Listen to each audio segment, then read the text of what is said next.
buenas tardes a todas y a todos los que nos están acompañando en esta ocasión, en esta masterclass dedicada a un tema que a mí me ha apasionado desde hace mucho más tiempo, del cual estoy dedicado a temas de asesoría para empresas familiares. Y creo que vamos a tocar un tema que no es tan frecuentemente tocado en este tema de empresas familiares, que es además un elemento indispensable para que la empresa familiar sea tal. Me refiero a la familia que ha dado origen a la empresa correspondiente. Bueno, antes que nada, agradecer desde luego esta oportunidad a Banregio de poderme dirigir a ustedes con este tema que espero sea de su interés y que virtamos algunas ideas, algunos conceptos relativos a este tema que puedan ayudar a ustedes a dilucidar o quién sabe, a provocar más preguntas a veces, pero ojalá que sean preguntas que los lleven a cuestiones constructivas en este tema. El título de ella es De familia dueña a familia empresaria, el cambio que asegura el legado. Y su servidor, preparamos esto en mayo, por eso aparece esa fecha, aunque estamos ciertamente al principio ya del sexto mes del año de este 2024. Fíjense ustedes que el interés de familia dueña, familia empresaria surgió desde que yo formé parte durante prácticamente, yo diría, 25 años del grupo ejecutivo de empresas familiares mexicanas que actúan tanto en el país como en el extranjero. Y de esta manera tuve la oportunidad de tener vivencias, de asomarme a este mundo de la empresa familiar con todas sus virtudes, con todos sus defectos, con todas sus coincidencias y disidencias. Y desde ahí, por lógica, tuve interés en entender un tanto cuanto la lógica de las dinámicas que se dan en empresas familiares. Tiene sabido por todos ustedes muy seguramente que si bien es cierto que no existe una estadística con datos absolutamente duros, partiendo de un estudio, INEGI no pregunta si usted es una empresa familiar o no cuando hace sus censos económicos. De hecho, INEGI nos habla de unidades económicas, ¿no? Cuando hace su censo económico, se habla de unidades económicas de todo tipo y giro en el territorio, avecindadas en el territorio nacional. El último dato, si yo no mal recuerdo, lo tengo en la cabeza, y después de aquella tremenda época de la pandemia, superaba los 4 millones de unidades económicas en nuestro país. 4 millones. Suponiendo que de estos 4 millones haya pequeños negocios, incluso persona física con actividad empresarial, pongan ustedes el 50% de ellos al menos, nos quedamos con 2 millones de negocios ya constituidos como algún tipo de sociedad, ya sea mercantil o civil. Y lo que es cierto es que toda la literatura, tanto del país como del continente y como del mundo, hablan y están de acuerdo en que la gran mayoría de estas empresas son familiares. Hay quien dispara algún porcentaje relativo al porcentaje de empresas familiares en México y habla del 70-80% de las empresas que funcionan en México son empresas familiares. La característica peculiar de la empresa familiar es que cuando yo le pregunto a cualquier fundadora o fundador de empresa familiar, ¿por qué fundaste una empresa? Él me habla del origen, el motivo por el cual llevó a cabo este emprendimiento. En dos palabras, mi familia. Y más aún, agrega, el bienestar de mi familia. Así pues, la familia es el origen y la finalidad de las empresas familiares cuando éstas se constituyen. La familia está ahí presente, siempre en el acontecer diario, en la mente y en el corazón de los miembros de la familia involucrados en el negocio que pretende generar un patrimonio y beneficios para todos los miembros de la familia, trabajen o no trabajen en la propia empresa, evidentemente todos ellos parientes en primer grado, ¿no? De eso vamos a hablar precisamente hoy de la familia, de las familias, de este origen y finalidad de la empresa familiar. Dos objetivos tenemos aquí frente a ustedes en esta diapositiva. El primero de ellos, pues, identificar las características que definen una familia empresaria y el conocer elementos claves para el desarrollo de nuestra familia para convertirse en una familia empresaria. Así pues, esto está identificando que la familia empresaria, la familia propietaria, no necesariamente surge como una familia empresaria, sino que se tiene que someter a un proceso, ¿no? Para poder precisamente convertirse en esto que denominamos la familia empresaria. Vamos a ir viendo precisamente de qué se trata a través de esta charla. Si bien hay una gran cantidad de empresas familiares, la gran mayoría son empresas familiares, debo decir incluso la gran mayoría también de las empresas que cotizan en bolsa mexicana de valores de origen nacional son empresas familiares. Algunas muy conocidas, Cemex, Grupo Bimbo, Grupo Rotoplas, son empresas familiares, todas ellas. Esto rompe con aquella idea de que la empresa familiar es una empresa, ¿cómo decirlo?, de segunda categoría, desorganizada, sin estructura, qué sé yo, ¿no? No es así. Una buena cantidad de empresas son altamente profesionales, altamente eficientes, empresas familiares me refiero.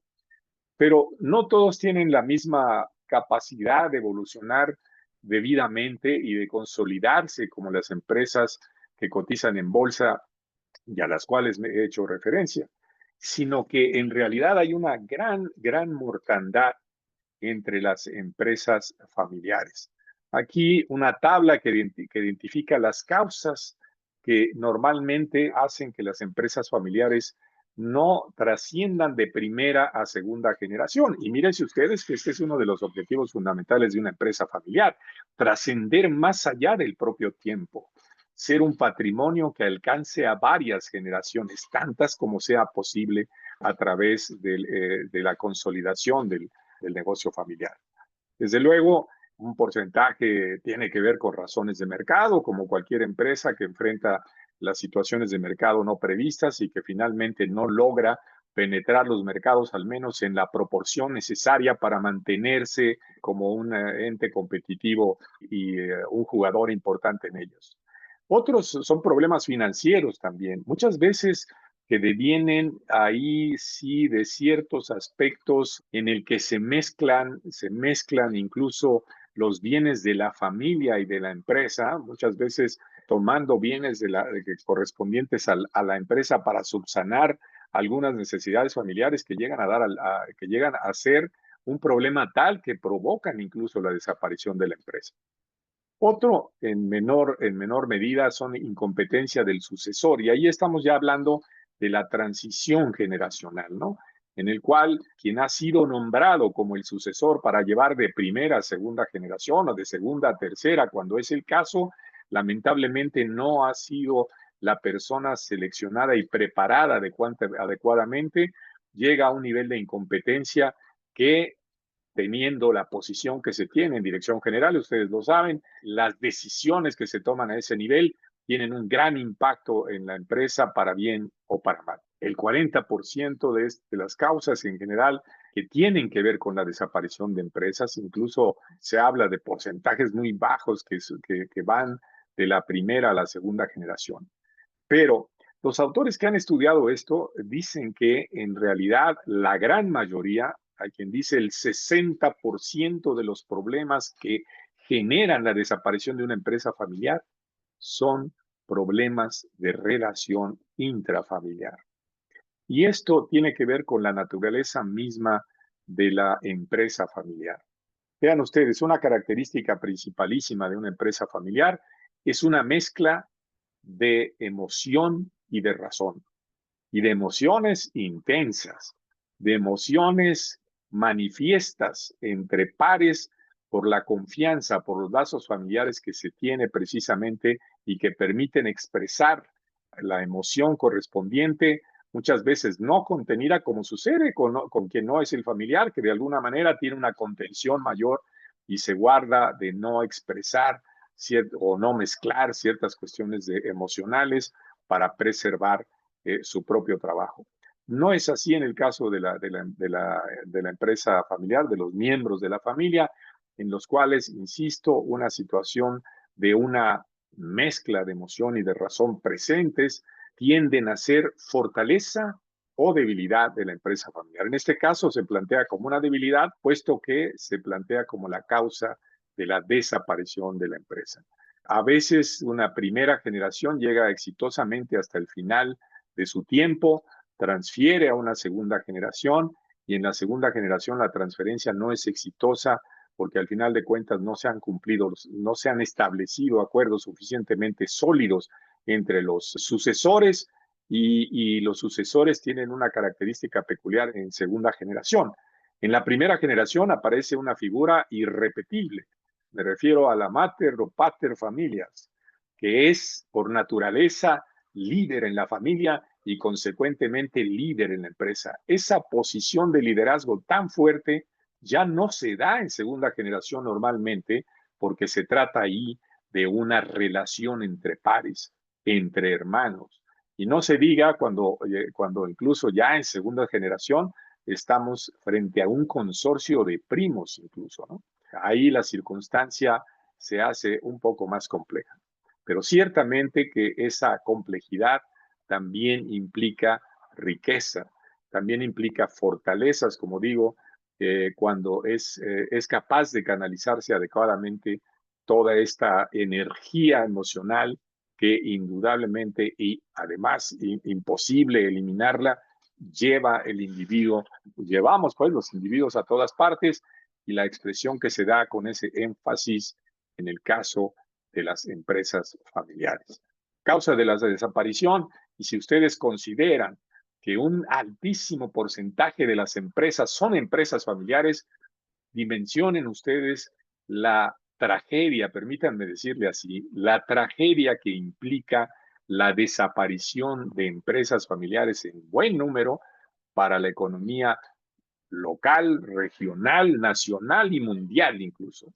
De ahí la existencia de una serie de herramientas que lo que buscan es lograr una transición generacional ordenada, armónica, que permita precisamente el éxito de esa transición y que ese momento de cambio de generación sea una plataforma que lance a la empresa familiar a la estratosfera, ¿no? A niveles de altura más allá incluso de lo que los propios fundadores pensaron, desearon en su momento.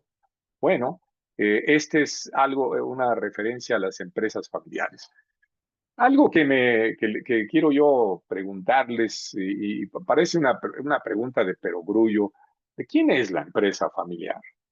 Y claro que probablemente varios de ustedes, si no muchos o todos, están pensando, oye, ¿qué pregunta? ¿De quién es la empresa familiar? Pues de la familia. Y pongo aquí un balance general para comentar lo siguiente. Bueno, en el lado izquierdo de los activos, ¿no? Todo lo que la empresa posee, perfecto. Pero en los pasivos, en el lado derecho, en los pasivos circulantes y de largo plazo, en este ejemplo, resulta que empiezan a haber cuentas interesantes. Miren ustedes, cuentas por pagar. Ah, caray.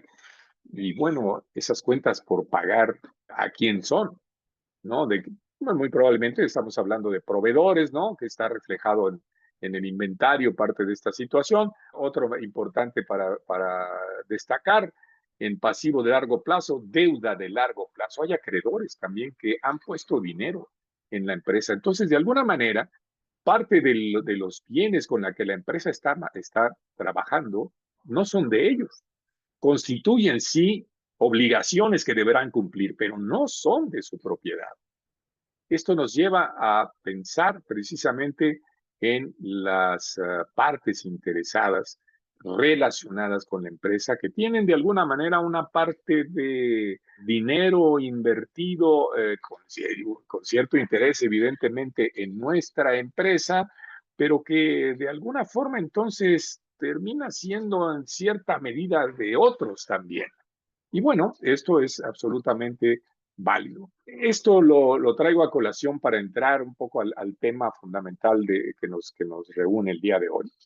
esto de la familia empresaria y dice el título de esta plática, de la familia dueña a la familia empresaria. Y yo les preguntaría, cuando yo digo palabra dueña, ¿qué es la primera imagen que se les viene a la cabeza? La palabra dueña, ¿qué es la primera imagen que les llega al cerebro cuando yo les digo esto? Dueña. Yo les voy a confesar que cuando yo digo dueña, pienso en mi mujer, en mi esposa, dueña de muchas cosas, de las propiedades, incluso familiares, dueña de las quincenas, diríamos, dueña de muchas decisiones, la dueñez. La dueñez tiene que ver con la propiedad que se tiene sobre algún objeto, ¿no?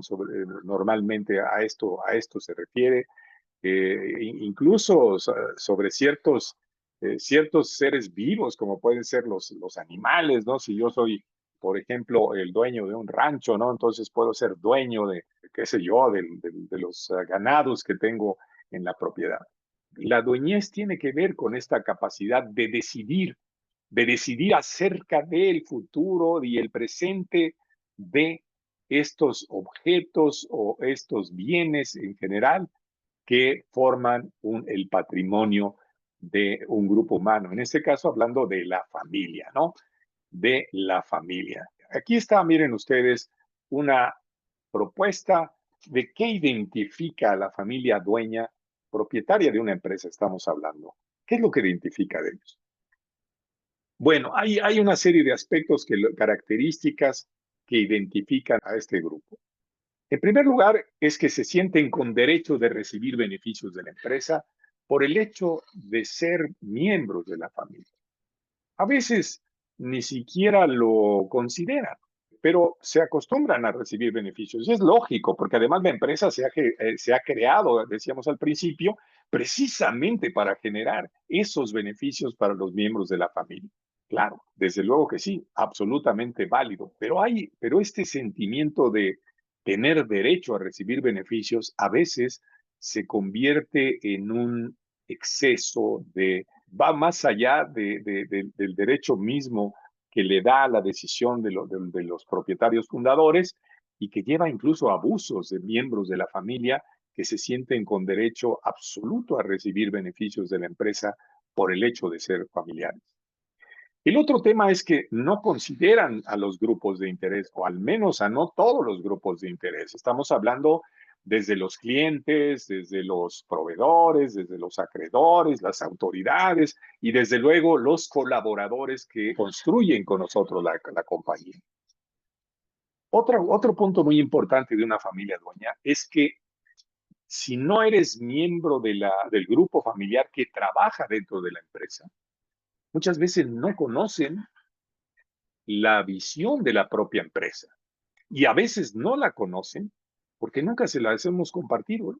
Nunca les hemos dicho cuál es la visión que tenemos para nuestra empresa, porque bueno, en realidad, ¿para qué preocuparnos de esas cosas si nosotros estamos al cargo de ello? Con esto es suficiente. Y sin embargo, mantener a la gente, a los miembros de la familia, ignorantes de este tipo de proyecciones, la visión, ese estado futuro que deseamos que la empresa tenga, empieza a alejarlos de este proyecto común, que debiera ser común, llamado empresa familiar. Por tanto, la mayoría no tienen un compromiso con el proyecto. Si no conocen a fondo el proyecto, si no conocen hacia dónde va el proyecto y solo están recibiendo beneficios, pues evidentemente esto está generando una cierta actitud, yo diría, un tanto cuanto egoísta, ¿no? Pensar más en el yo, los beneficios, qué bueno, mi papá está trabajando. Frecuentemente, los hijos de familias dueñas hablan de la empresa de mi mamá o de mi papá. No dicen nuestra empresa. Difícilmente no lo dicen. ¿Y no por qué no lo dicen? Porque no lo sienten como tal. Porque no se les ha generado lo que en temas de empresas familiares se llama la propiedad emocional, que es la primera propiedad que un miembro de la familia puede tener acerca de la empresa familiar. Bueno, estas son características de la familia dueña. Pero veamos, cuando hablamos de familia empresaria, ¿cuál es la diferencia? Bueno, sus miembros participan en la propiedad y gestión de la empresa, ¿no? Tanto son propietarios como administran la compañía. Esto de alguna manera también se da en la familia dueña. Convengamos en que es una característica que es común. Pero aquí empiezan las diferencias. Ellos consideran importantes a los grupos de interés, entienden que la empresa solo es posible mediante la interacción de estos grupos de interés y que es importante entonces que exista una relación ganar-ganar, ¿no? De preocupación y de interés mutuo entre los grupos de interés y la propia empresa. Por otra parte, comparten la visión de la empresa, es decir, se les da a conocer a la familia cuál es la visión que la empresa tiene, hacia dónde va la empresa. Incluso a miembros de la familia jóvenes, niños, que se les puede expresar en términos de un lenguaje llano a su nivel, para que ellos comprendan que este proyecto lo estamos viendo en un tiempo que se llama futuro. ¿Y saben qué? Ese tiempo futuro es la casa de nuestros hijos. Y entonces esta proyección, hijo, estoy pensando que esta empresa llegue allá, allá en ese tiempo en el cual, ¿sabes qué? Tú, lo más probable, estarás al frente de esto o estarás como parte del grupo humano que está generando una riqueza no solo para la familia, sino para los grupos de interés diversos con los que nos relacionamos. Comparten la visión de la empresa. Y la familia empresaria siente, promueve, fomenta no el interés por el proyecto, sino la pasión por el proyecto. Es muy interesante cuando ustedes se encuentran en una familia empresaria y sienten esa energía generada, ¿no? De la entrega, del compromiso que genera la pasión por el proyecto, del proyecto común denominado empresa familiar. Bueno, estas son algunas de las características de uno y otro tipo. Y ahora el asunto es, bueno, ¿cómo transitar de ser una familia dueña, que de entrada, cuando existe ya una empresa, cuando se funda una empresa y empieza a funcionar, pues ya hay una familia dueña? Pero ¿cómo hacemos que esa familia dueña original transite hacia una familia empresaria? Bueno, aquí hay una propuesta de respuesta que sometemos a su consideración y que hemos denominado los 5 imperativos. Y miren ustedes que hablar de imperativo, pues ya tiene una fuerza importante, ¿no? Es decir, esto es como un mandato, ¿no? El cual habría que cumplirse para que en la medida en que se cumpla, nuestra familia dueña transite a la calidad, al estado de familia empresaria. Veamos cuáles son los 5 imperativos que proponemos. El primero de ellos, desde luego, la familia empresaria tiene como primer imperativo fomentar la armonía, la unidad, la cohesión entre los miembros de la familia. Y eso tiene ciertos aspectos de los cuales destacamos aquí 5 que nos parece precisamente se encaminan a fomentar esa armonía indispensable. Uno, conocer deseos y necesidades de los diferentes miembros. Reflexionen un poco hasta qué punto verdaderamente conocemos los deseos y necesidades de los miembros de nuestra familia.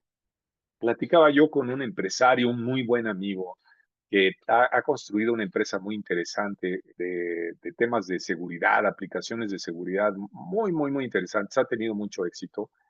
Y bueno, él me decía, fíjate, José Luis, que estoy muy, muy triste. ¿Qué pasó? Es un hombre, les estoy hablando de un hombre que hoy día debe tener unos 54, 55 años, no más que eso. Me decía, fíjate que mi hijo menor es un chico de 17 años, 17, 16 años. Yo ya sabía que le interesaba la música, ¿no? Digo, me pidió una guitarra, se la compré, su madre me refería a que el muchacho pasaba largo tiempo practicando la guitarra y tal y tal.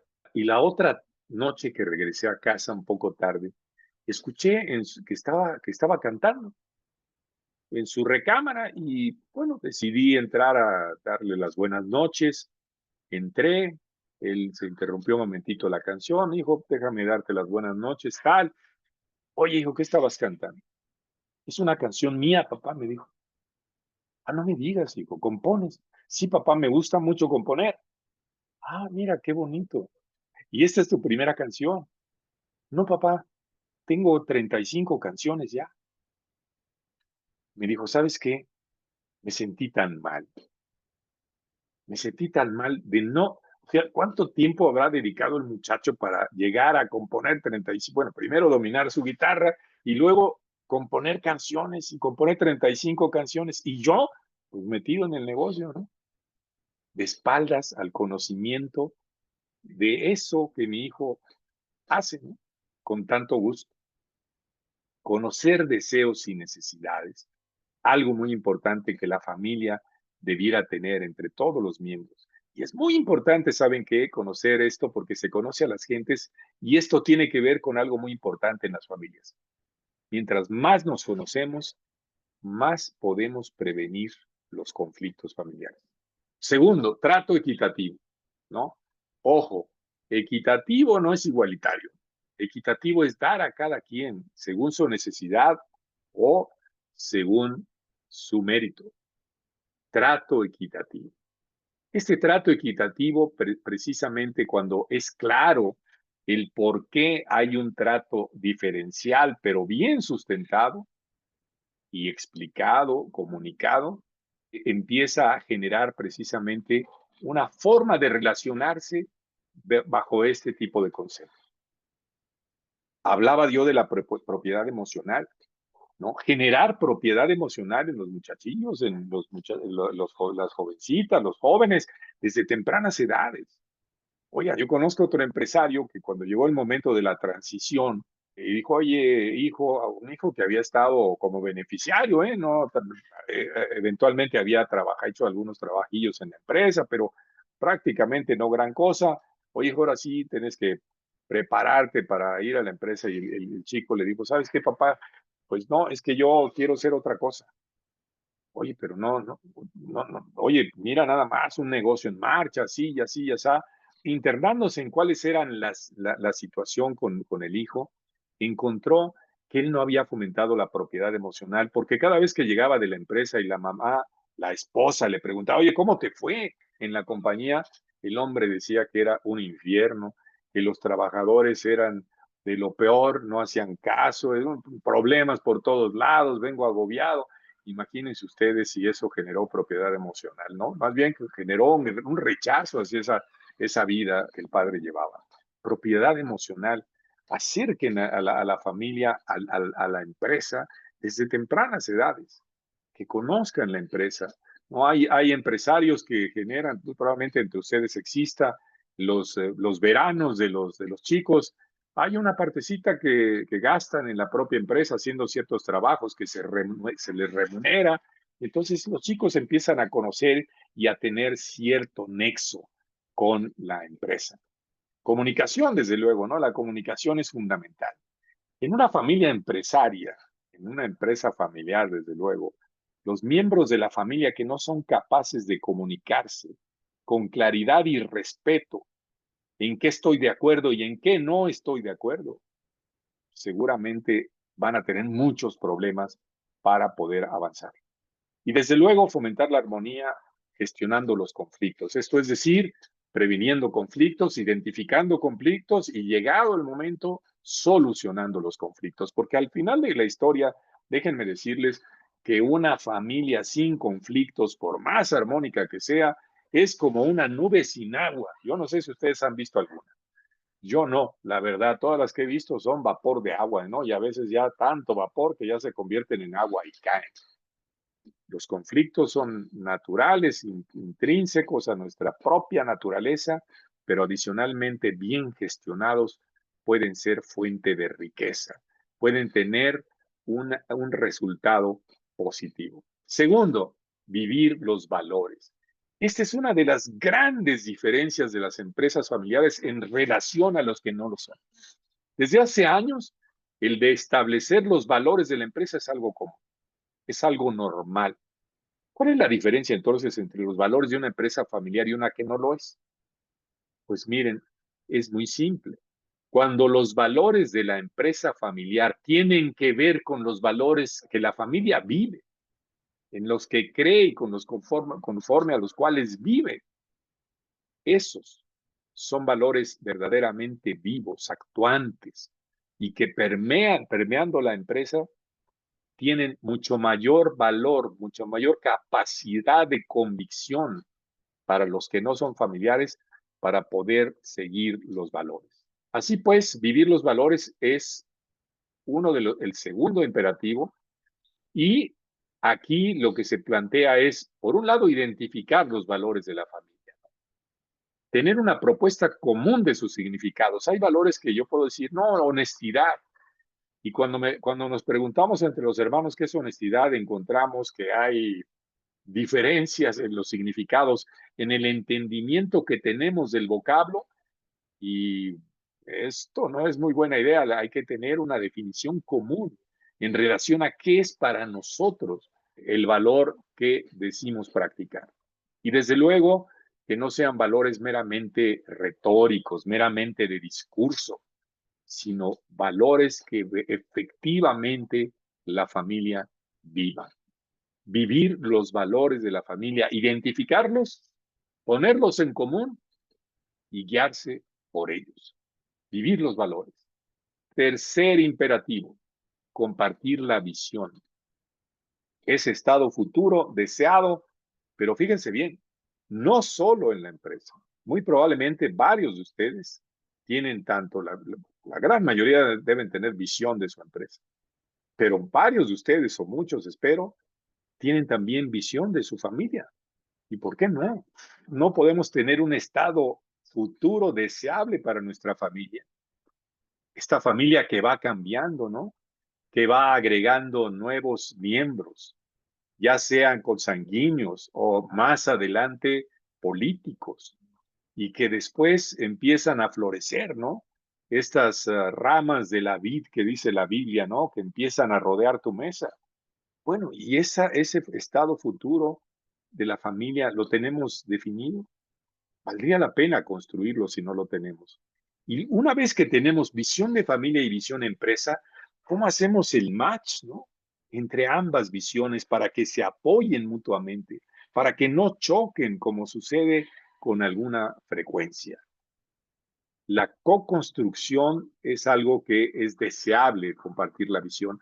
No es solo un grupo pequeño de la familia el que define a la visión, sino que de alguna manera se involucre a todos los miembros, al nivel de edades incluso que tengan, al menos entender incluso ciertos conceptos de futuro que ellos quisieran ver reflejados. Bueno, vale, es válido. Y finalmente, el ejercer el poder de la visión compartida, porque esto nos permite mirar hacia el mismo punto y probablemente, muy probablemente, caminar juntos hacia ese punto que hemos definido como visión en nuestro futuro. Otro imperativo principalísimo, formar dirigentes. Y no es cosa sencilla y no es cosa rápida, es un proceso que empieza, según esta propuesta, con el conocimiento de los talentos de los miembros de la familia. Verdaderamente conoces los talentos de la familia, así como mi amigo que desconocía que tenía no un aprendiz de guitarrista, no, un talentoso músico en ciernes. Conocimiento de los talentos de los miembros de la familia. Ojo, y a veces esos talentos no van a apuntar hacia la empresa familiar. Y es muy importante respetar las vocaciones de los sucesores. Es absolutamente mejor tener un buen pianista en la familia que un mal director general de la empresa. Seguro. No solo por la empresa, por la persona misma, ¿no? Que no ha seguido su vocación, y esto tiene impactos muy importantes en su desarrollo personal, en su felicidad personal también, ¿no? Formación de dirigentes. ¿Cómo formar estos dirigentes? Son temas no de la escuela, ¿eh? Fomentar los liderazgos, porque lo que estamos haciendo es precisamente preparar a aquellas personas que habrán de llevar nuestro proyecto más allá de nuestro tiempo, que es finalmente el sueño del cual partió la creación de la empresa. Formar dirigentes, fomentar la cultura jurídica y patrimonial. Oye, si vas a ser propietario de la empresa, además de gestor, de directivo, pero si vas a ser socio de la empresa, yo creo que es fundamental que te prepares para ser un socio que aporte. Y eso implica tener conocimientos relativos al aspecto jurídico y patrimonial, sin duda, para que no solo entiendas lo que se plantea en una asamblea general de accionistas, sino adicionalmente que hagas propuestas de valor, ¿no? A ese grupo que está tomando decisiones importantísimas a nivel corporativo y patrimonial de la compañía. Y desde luego también el conocimiento, práctica de habilidades financieras y de inversión. Porque conforme tienes una empresa exitosa, empiezas a generar patrimonio de la familia y es muy importante que la familia entonces tenga esa capacidad y esa habilidad para que ese patrimonio se preserve, se acrecente para beneficiar a todos los miembros de la familia, que al final de la historia es lo que se pretendió cuando fundaste tu empresa. 5 imperativos que se mencionan aquí para poder transitar de una familia dueña al estado de una familia empresaria. Y la empresa familiar que cuenta con una familia empresaria, sin duda, tiene un aliado enorme, de gran fortaleza, para cumplir con su cometido, que al final de la historia regresa, ¿no?, a la propia familia empresaria. Bueno, esto es lo que yo tenía para compartir con ustedes en este día acerca de la familia empresaria. Gracias, buenas noches a todos.